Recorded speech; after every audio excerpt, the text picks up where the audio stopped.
Hello there, dear listener. I almost said reader. You're not reading this, you're listening to it, or watching it. You could do both.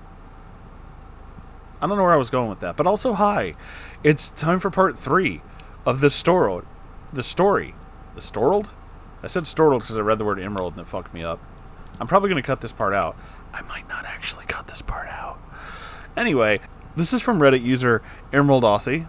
This is The Ballad of Squirrel Beard, Part 3, Movie Beard Interlude. Those are 3 words I didn't expect to hear right next to each other. What do you think a Neckbeard movie would be like? Do you think somebody would make that? Would it be about the Neckbeard, or would it be made by a Neckbeard? Several questions. No answers. Anyway, let's move on.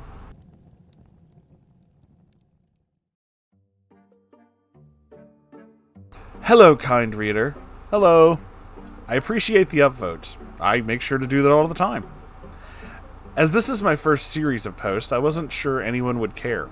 Honestly, I'm still unsure anyone cares. But I am enjoying writing this out, so I figured I'd share. I hope you're enjoying reading. Very much, actually. I enjoyed the Wholesome Award. That was cute. This tale will not stay wholesome, unfortunately.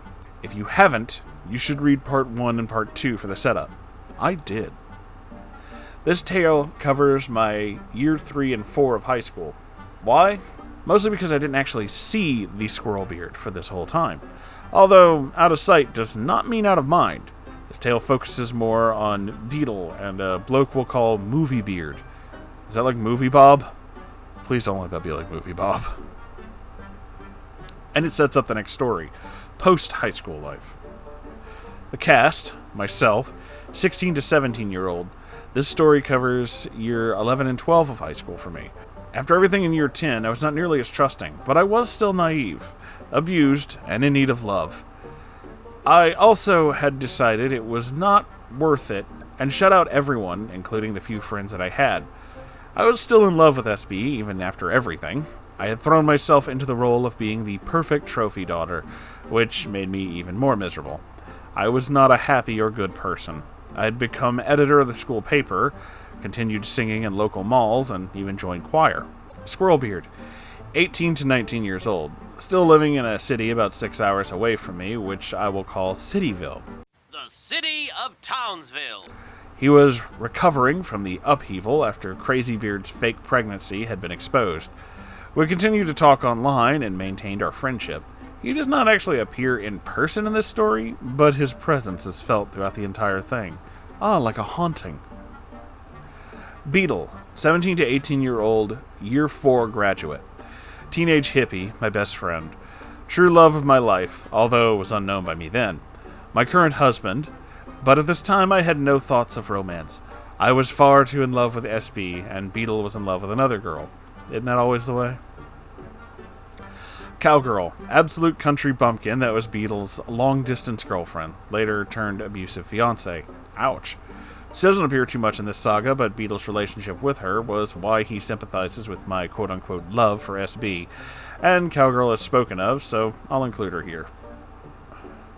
Raven, schoolmate in my year that had been in school with me since year 4 in primary. It wasn't until year 12 that we became friends. She fancied herself a goth/vampire and could have easily become a Legbeard, but she took the goth emo route instead, which is how we managed to hold on to a friendship. Honey, schoolmate in my year that was absolutely super sweet. She's part of the friend group Beetle and I hung out with in year 11. Marnie, schoolmate that is a year older than me. She starts in the story in year 12, by the end has enlisted in the Marines. He's Honey's boyfriend and Movie Beard's best friend. Movie Beard, schoolmate that was a year above me, worked at the local movie theater, still does, 20 plus years later, last I checked. Thought it was a very cool job and had a crush on me, much to my chagrin. Step monster, my stepmother, is generally a monster to me, but in this tale she was my savior. It's a rare moment, but also nice. Biological father, abusive asshole that saw me as something to control, not a person, not my dad.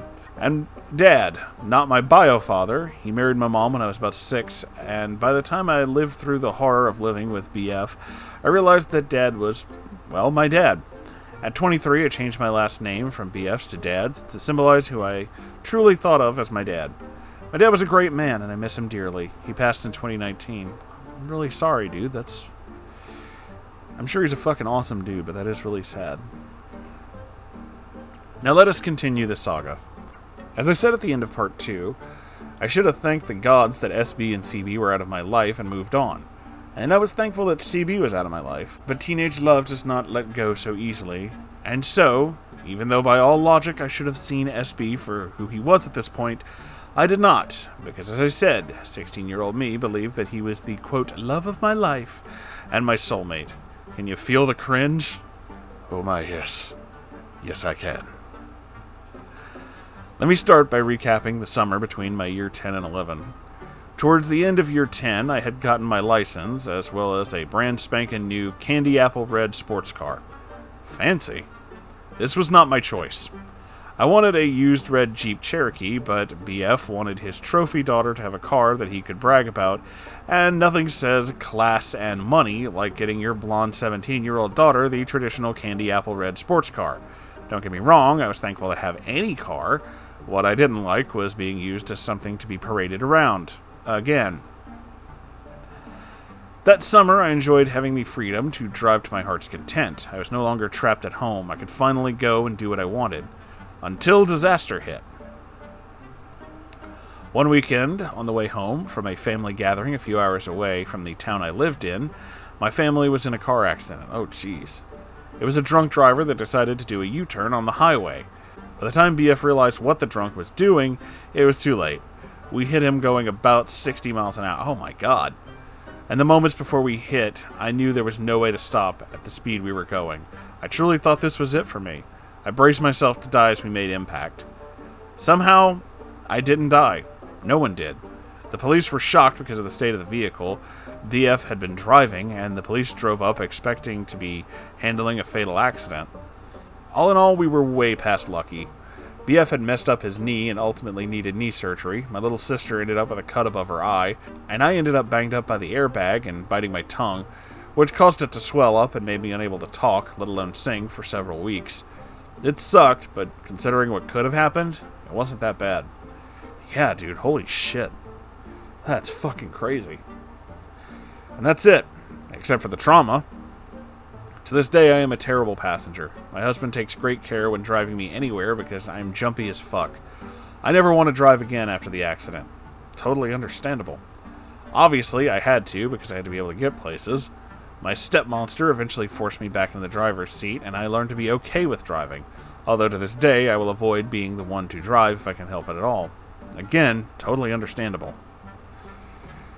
This whole incident just added to my already intense trauma. There's also a story in there where I was, a word I'm probably not allowed to say on YouTube, so we're going to leave it out, to try not to binge after eating. My voice instructor had busted me and told me that throwing up my food would damage my voice, and I love singing too much. The stepmonster caught me harming and threatened to tell BF if I didn't. I asked him for help with my depression, and he told me I was too young to know depression and that it was a sick cry for attention, and he sent me to the corner for acting like a child. You know, I said it in the last couple ones, this guy's a fucking asshole, but yeah, what a fucking asshole. Yeah, no, that's fucking unbelievable. Wow. Douchebag. There's more to that story, but you get the idea, and that's for another day, perhaps. Needless to say, by the time year 11 started, I was not in a good place. The first day of school, I had lunch, which involved me not actually eating, but not wanting to be in the doorway again, at a bench on the far side of school away from everyone else. This was a spot the few friends I used to have once hung out, but they had since joined clubs that met at lunch, so it's a great spot for me to be alone. I start with all this backstory, not to make excuses for what happened next, but just to explain where my 16-year-old bitch mind was at. Day 2 of school, and I head back to the aforementioned bench, which I had most certainly claimed the day before, and so was shocked to find a boy sitting there that I had never seen before. This caught me off guard for 2 reasons. One, I had been going to school with most of these kids since primary school, so I knew most everyone. And 2, this kid is on my bench. Mine. I had rightfully claimed it, and it was my refuge from all the drama and pain that was high school. And this new boy dare come along and displace me? The nerve. I walked over to him and looked down at him and said, "Who are you and why are you sitting on my bench?" I'm not proud of it, but that is what I said. The boy looked at me. "Oh, I'm sorry, I didn't know. I'm new here. My name's Beetle." I looked at him and pondered his statement for a moment. "You're new?" I asked. I had sympathy for new kids. I'd gone to a different school in a different state for a few months in primary before coming back to my hometown, and I hated it. I nodded at the boy. "Well, I guess you can say. I'm OP." I sat on the far side of the bench, hoping that Beetle would take the hint and sit in silence and leave me alone. He did not. "Oh, thanks for letting me sit here. I'm sorry I intruded." "It's fine." "So it's my second day here, from a different state," he said. "Cool," I said, uninterested. "What do you like to do?" "I write for the school paper and I sing." Beetle's eyes lit up. "I love music. What bands do you like?" "I like classic rock, Beatles, Zeppelin, Janis Joplin, stuff like that." "Beetle, you have really good taste. That's all I'm going to say." Right on, man. This caught my interest. While I did like certain pop music, namely Backstreet Boys, Yes, and Mandy Moore, I mostly hated other current music and preferred the classic and 80s rock. My dad was a radio DJ and had been since the 70s, so I literally grew up on radio stations. I love those bands. 80s rock too. Bon Jovi, Poison, Winger. Oh my god, you are my best friend. "I like Bon Jovi too, but I didn't know much of their music aside from what comes on the radio," he said. "They have a great catalog. When all my cousins were crazy over New Kids in the late 80s, I was all about Bon Jovi," I said. I started on about the best albums and how they had broken away from the hairband stereotype and continued to produce such great music. Beetle was actually interested, and then talked about the Beatles, and told me more than I ever thought I wanted to know about the Beatles. But by the end of lunch, he and I become best friends. To this day, I'm not sure why Beetle didn't tell me to fuck off and walk away, but I'm very grateful that he didn't. He and I became inseparable from that point on. He was in year 12, so we didn't have classes together, but aside from that, we were together. He came to my performances, every weekend was at my house. He was my solace. He came from an abusive home as well, and he needed an escape. And when he was at my house, BF wouldn't abuse me nearly as much. We saved each other, and for the first time, I had a true best friend. So where does SB come in? Well, he was around this entire time, mostly on AIM. Remember the days of personalized away messages? Yes, I fucking do. I would talk to SB nearly daily. I was so in love with him. I couldn't wait until nighttime to talk to him about my day and tell him everything that happened. He seemed interested, so in my mind it meant he must like me. I mean, after all, the whole CB thing happened because he was going to dump her for me. I just had to finish high school so I could go be with him. It was sappy and disgusting when I would talk about him. Beetle related because he had a SB of his own in the form of Cowgirl. She was his on-again, off-again girlfriend from his home state. She was just as toxic to Beetle as SB was to me. Neither of us realized this at the time. Ah, the naivete of teenagers. Isn't it fun? Another thing about Beetle, he was more social than me. This meant that before long I had a friend group. My friend group consisted of Honey, Marine, and Movie Beard. Movie Beard. I keep wanting to say Movie Bob. I have quite a story about him, but it happened in year 12. We're getting there. Oh boy.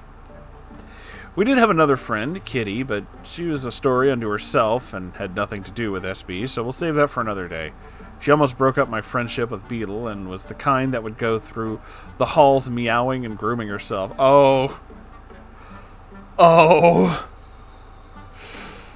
boy. If that is a tale you want told, let me know. Yes, I do. Thank you. Send it to my subreddit, please. Yes. Anyway, that was most of year 11. I spent as much time as I could with Beetle, and at school, we hung out with our friend group. To be honest, I didn't really hang out with anyone outside of school except Beetle. I was very much behind some thick walls after everything that happened, but Beetle liked having friends, so I went with it. Now, towards the end of year 11, things got real. It became clear our year 12 friend was going to be graduating, which meant I was about to lose Beetle. It also meant that Marine was about to go into the military.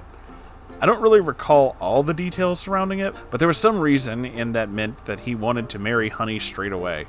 I'm not sure if there were rights a wife had that a girlfriend did not. I knew at one time, but those details are lost. Anyway, Honey, still in year 11, agreed to marry him. Our whole friend group was in the wedding party, and I can honestly say I never expected to be 17 years old standing up with a friend at her wedding. It was surreal, and I still feel that surrealness when I look back at the photos, but it happened. And no, it didn't last. 10 years later, Marine told Honey he never loved her and had been cheating on her, and then he left. Ow. Damn. The next event was Beetle's graduation, after which he went back to his home state, and I was alone. I was scared. I never had a best friend, and now I was losing him. I was losing the one person that made me feel safe at home. All the while, I had an ongoing online quote-unquote relationship with CB. CB? Yeah, whatever. I later found out that he actually had an RL girlfriend at this time in Cityville, but I had no idea at this point. Something else he failed to tell me. This brings us to the summer between year 11 and 12, which I finally grew some balls and moved back in with my mom and dad. You see, since I moved in with BF, my relationship with Mom had been strained, and I honestly thought she wouldn't want me back. I was also too scared to tell BF I wanted to move out because I didn't know what he would do to me. After losing Beetle, something in me snapped. I could not go back to the abuse with no safety buffer. I finally spent some time with my mom that summer. I slowly started moving more and more stuff over. Right before school started, I had to tell BF that I was moving out. He took it about as well as could be expected. "You think I'm a bloody idiot, OP? You think I didn't notice you fucking moving all your stuff all summer?" Yeah, he sounds real fucking nice. "I'm sorry," I said through tears in a very timid voice. "You think I'm gonna let you go and just leave you be like your mother did? You're mistaken. You understand me?" I hate this guy. I don't even know him, but I hate this guy. I nodded. "Yes, but you can't make me stay." I spoke so softly I'm surprised he could hear me. "Get the fuck out. This isn't over," he screamed. Unfortunately, he meant that, but again, that is a tale for another time. And now, dear reader, we hit year 12, and once again I tried to go back to be a creature of solitude. This was not to be, however. Honey was still around, and she was lonely with Marine gone, so she clung to me. We also invited Raven, a girl I'd known since primary school and was in English class with me, to hang out with us. Raven was different than us, but she was also lonely, and the three of us formed a kinship in our loneliness. We were never really as close as I had been with Beetle. I could never have a friend that I trusted that much again, but it was still nice to not be completely alone. Fast forward a few months to our autumn dance. Marine was coming back to take Honey, and I did not have a date because I had no one on my radar thanks to my obsession with SB. Honey wanted us to go as a group and didn't want me to be a third wheel, so she said she'd get me a date. I did not know that she meant a date with Moviebeard, however. I gagged just thinking about him. He was shorter than me, most guys are, so I didn't hold that against him, but he also smelled terrible. I don't know how to describe it, but it was foul. He met me at the dance and looked very pleased with how I looked. I don't remember what I was wearing, but I knew it had to be nice. I had so many fancy dresses I could only wear one from being BF's trophy daughter. God forbid I be seen in the same dress at two different events. Oh, he's one of those, isn't he? Yeah, what a fucking creep. Again, don't know this guy. Fucking hate him. Anyway, from the get-go, Moviebeard gave me the creepy vibes, but I didn't want to be rude, so when he asked me to slow dance, I did. It was awkward as hell. He tried to hold me close, but was so awkward about it, and I was trying to keep my head turned for air. His hands were clammy, and it felt weird and gross. That was the only dance I gave him. Not long after, I made a comment about the dance being lame and wanting to get out of there. Marine invited us all to dinner at a nearby Italian restaurant. His treat, Big Marine, had big adult money to show off. And I could tell Honey wanted me there, so I agreed. We ended up in a booth, and I ended up next to Moviebeard. Dinner was mostly a blur because I was so busy trying to figure out a way out and wishing it was SB next to me. After dinner, Marine and Honey headed out, and MB volunteered to drive me home. I don't know why he did that. Okay, I know exactly why he did that. I don't know why I agreed. I didn't want to, but again, I didn't want to be rude. He asked for my keys and I froze. What? "I want to drive. I like your car." I still had my red sports car at the time. I don't let anyone drive my car but me. "Oh, come on, please. It's a beautiful car, please." Fine. And so he drove us to a parking lot. A fucking empty parking lot. I was not happy. "I have to get home. My curfew is soon." "Oh, okay. I can have a friend come get me from here," he said. I'm not sure why he didn't want me to see his house, but at this point I didn't care. He was getting close to me, and I hopped out of the car. I really should go. Thanks for going with me to the dance, I sputtered as I tried to get back around to the driver's seat after he got out. He stopped me and leaned in. I knew he was about to kiss me. I had never been kissed, and this was not how I wanted it to go down. For starters, I wanted my first kiss to be with SB, and that's a story we're getting to. And for another, he was slimy and smelled awful. As he leaned in to kiss me, I leaned to the side and patted his shoulder. "Okay, see you later," I said as I got in the driver's seat and drove away at lightning speed. Woof! You got full-on ducked, bro. You should try bathing. I didn't have another date with MB after that. I did see him in college a couple times, and he glared at me whenever he would see me talking to other guys, and I saw him once in the movie theater before I left my hometown. Last I checked, which was fairly recent, he still works at the movie theater. The rest of the year went fairly smooth. By the time prom rolled around, I wanted to ensure that I did not get set up with MB again. I asked SB if he would come to town and take me to prom. He said he would. Then a few days later, he said he would see. Then just before the dance, he said he couldn't. I was sad and decided to forego my prom. It's okay, Beetle and I are high school teachers now, and he has since taken me to prom because it was him I should have asked to start with. And that brings us to graduation. Beetle came back to watch me graduate and spent a month with me. We have some great adventures that involved a Poison concert, sex toy stores, and jamming out to Avril Lavigne. Interesting. It was one of the best summers of my life, and it cemented Beetle and I as eternal besties. Even distance couldn't dilute our bond. Which brings us to my college years, in which we see SB really re-enter the tale, because I decided I had to see him again. My heart could no longer take the distance, and now I was an adult and no one could stop me. I know this story is long and was limited in antics from SB, but again, we're setting up the backstory, so you understand how I felt when I saw him again. Also, so you know how Beetle fits in during the writing of this, Beetle reminded me about Movie Beard, and I cringed recalling how my life has not been beard-free at all. Stay tuned for part 4, in which I realize Squirrel Beard is a human squirrel, and I end up giving my first BJ before I ever got my first kiss. Cringe alert.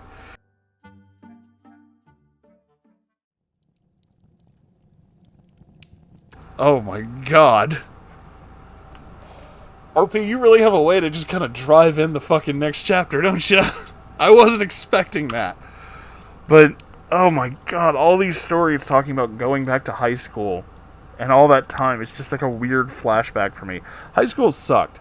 I mean, I don't know about everybody else, but it did for me. I hated it. So, hearing all these weird stories is just kind of like bringing that out and just being like, oh yeah, that also was a thing, wasn't it? Oh yes, I do remember this fucking horrible weird shit, too. But holy shit, man, you had some weird times. I will definitely say that. And I'm honestly looking forward to the next part. I want to know. Also, you had a cat friend. Please share with us that story, please. Yes, thank you. Okay. But this story's been long enough. Thank you all for being here. If you enjoyed this, please do the thing, you know, like, comment, subscribe, all that YouTube crap. I have a Ko-Fi, which is like Patreon, but way cooler. It just really is.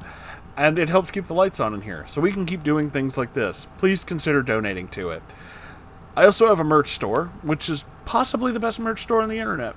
You should check it out. Pretty damn cool. If you have your own story of whatever weirdness you can think of, r/Moonhorse Stories, you can send it there. It's definitely something, and so much weird shit has definitely happened, so, you know, it's a good repository for all the weird. I don't know where I was going with that, but it kind of evened out at the end.